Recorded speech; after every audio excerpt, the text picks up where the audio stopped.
Sir, ಈಗ ಅಹೋರಾತ್ರಿ ಧರಣಿ ಮಾಡ್ತಿದ್ದೀರಾ, ನಿನ್ನೆಯಿಂದ ಶುರು ಮಾಡಿದ್ದೀರಾ, ಸರ್ಕಾರದ ಏನೋ ಸ್ಪಂದನೆ ಇದೆಯಾ, ಏನು ಕತೆ? KPSC ಭ್ರಷ್ಟಾಚಾರದ ವಿಚಾರವಾಗಿ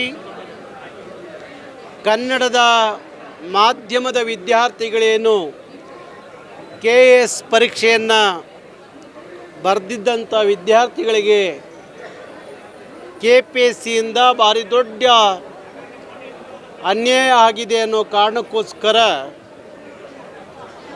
ಅದನ್ನು ಸರಿಪಡಿಸಬೇಕು, ಕನ್ನಡದ ವಿದ್ಯಾರ್ಥಿಗಳಿಗೆ ನ್ಯಾಯ ಸಿಗಬೇಕು ಅಂತ ಹೇಳಿ ಕರ್ನಾಟಕ ರಕ್ಷಣಾ ವೇದಿಕೆ 2 ತಿಂಗಳಿಂದ ನಿರಂತರವಾಗಿ ಈ ಹೋರಾಟವನ್ನು ನಡೆಸಿಕೊಂಡು ಬಂದಿದೆ.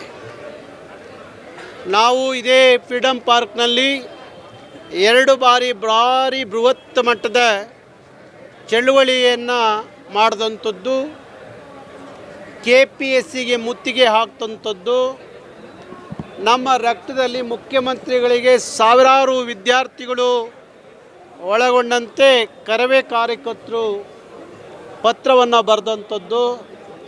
ಇದೆಲ್ಲ ಆದರೂ ಸಹ KPSC ಎಚ್ಚೆತ್ತುಕೊಳ್ಳಲಿಲ್ಲ, ಸರ್ಕಾರ ಎಚ್ಚೆತ್ತುಕೊಳ್ಳಲಿಲ್ಲ. ಅದಕ್ಕಾಗಿ ನಮ್ಮ ನಾಡಿನ ಮಕ್ಕಳ ಭವಿಷ್ಯ ಬದುಕು ಅದರಲ್ಲಿ ಇರೋದರಿಂದ ನಾವೆಲ್ಲ KPSC ಕನ್ನಡದ ವಿದ್ಯಾರ್ಥಿಗಳ ಪರವಾಗಿ ಅವರಿಗೆ ನ್ಯಾಯ ಸಿಗಬೇಕು ಅಂತ ಹೇಳಿ ಅಹೋರಾತ್ರಿ ಪ್ರತಿಭಟನೆಯ ಧರಣಿಯನ್ನು ಮಾಡ್ತಾಯಿದ್ದೀವಿ. ಇವತ್ತು ನಮ್ಮ ಕಾನೂನುಬದ್ಧವಾದಂಥ ಸಂವಿಧಾನಬದ್ಧವಾದಂಥ ಈ ಹೋರಾಟ ಎಲ್ಲಿವರೆಗೂ ಬೇಕಾದರೂ ನಡೀಬೋದು. ಮಾನ್ಯ ಮುಖ್ಯಮಂತ್ರಿಗಳು ನಮಗೆ ನ್ಯಾಯ ಸಿಗೋವರೆಗೂ, ನ್ಯಾಯ ಕೊಡೋವರೆಗೂ ಈ ಹೋರಾಟವನ್ನು ಕರವೇ ಮುಂದುವರಿಸುತ್ತೆ. ಹಾಗೆ ಇವತ್ತು KPSCಲಿರುವಂಥ ಭ್ರಷ್ಟ ಅಧಿಕಾರಿಗಳಿಗೆ ಅವ್ರನ್ನ ಬಂಧಿಸಿ ಜೈಲಿಗೆ ಕಳಿಸ್ಬೇಕು ಅಂತ ಹೇಳಿ ರಾಜ್ಯ ಸರ್ಕಾರವನ್ನು ದೊಡ್ಡ ಆಗ್ರಹವನ್ನು ಕರವೇ ಕರ್ನಾಟಕ ರಕ್ಷಣಾ ವೇದಿಕೆ ಮಾಡಿಕೊಂಡು ಬಂದಿದೆ. ನಿನ್ನೆಯಿಂದ ಪ್ರಾರಂಭ ಆದ ಅಹೋರಾತ್ರಿ ಧರಣಿ ಇವತ್ತಿಗೂ ಮುಂದುವರಿಯುತ್ತೆ. ಮಾನ್ಯ ಮುಖ್ಯಮಂತ್ರಿಗಳು ಇವತ್ತಾದರೂ ಈ ಮಕ್ಕಳಿಗೆ ನ್ಯಾಯ ಕೊಡುವ ರೀತಿಯಲ್ಲಿ ಅವರು ಮಾತಾಡಬೇಕು ಅಂತ ಹೇಳಿ ನಾನು ವಿನಂತಿ ಮಾಡ್ಕೋತೀನಿ. ಯಾಕೆಂದರೆ KPSC ನಡೆಸುವ KS ಪರೀಕ್ಷೆ ಅದು ಬರೆದಂಥ ಕನ್ನಡದ ಮಾಧ್ಯಮದ ವಿದ್ಯಾರ್ಥಿಗಳಿಗೆ ಯಾವುದೇ ಕಾರಣಕ್ಕೂ ಅನ್ಯಾಯ ಆಗಬಾರ್ದು, ಅವರಿಗೆ ನ್ಯಾಯ ಸಿಗಬೇಕು. ಕನ್ನಡದ ನೆಲದಲ್ಲಿ ಕನ್ನಡದ ಮಾಧ್ಯಮದ ಮಕ್ಕಳಿಗೆ ಅನ್ಯಾಯ ಆದರೆ ಅವರು ಎಲ್ಲಿ ಹೋಗಿ ತನ್ನ ಅಳಲನ್ನು ಹೇಳ್ಕೋಬೇಕು.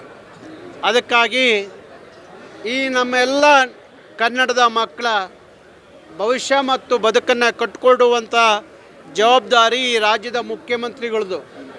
ಹಾಗಾಗಿ ಸರ್ಕಾರ ಯಾಕೆ ನಿರ್ಲಕ್ಷ್ಯ ಮಾಡ್ತಾ ಇದೆ? ಕರ್ನಾಟಕ ಸರ್ಕಾರ ಇಷ್ಟೆಲ್ಲ ಚಳವಳಿಗಳು ನಡೀತಾ ಇದ್ದರೂ ಸಹ ಮೌನಕ್ಕೆ ಶರಣಾಗಿದ್ದು ಯಾವ ಕಾರಣಕ್ಕೆ ಅನ್ನೋದು ನಮಗೆ ಗೊತ್ತಿಲ್ಲ.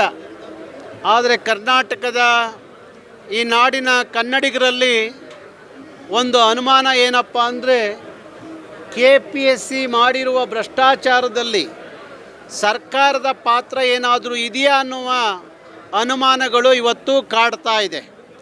ಯಾಕೆಂದರೆ ಆ ಅನುಮಾನಗಳು ಯಾಕೆ ಕಾಡ್ತವೆ ಅಂದರೆ KPSC ಅನ್ನುವ ಭ್ರಷ್ಟ ವ್ಯವಸ್ಥೆಯನ್ನು ಸರಿ ಮಾಡಬೇಕಾದಂಥ ಮುಖ್ಯಮಂತ್ರಿಗಳು, ಸರ್ಕಾರ ಎಲ್ಲೋ ಒಂದು ಕಡೆ ಮೌನ ವಹಿಸಿದೆ ಅಂದರೆ ಈ ನಾಡಿನ ಜನರಲ್ಲಿ ಅಂಥದ್ದೊಂದು ಅನುಮಾನ ಬರೋದು ಸಹಜ.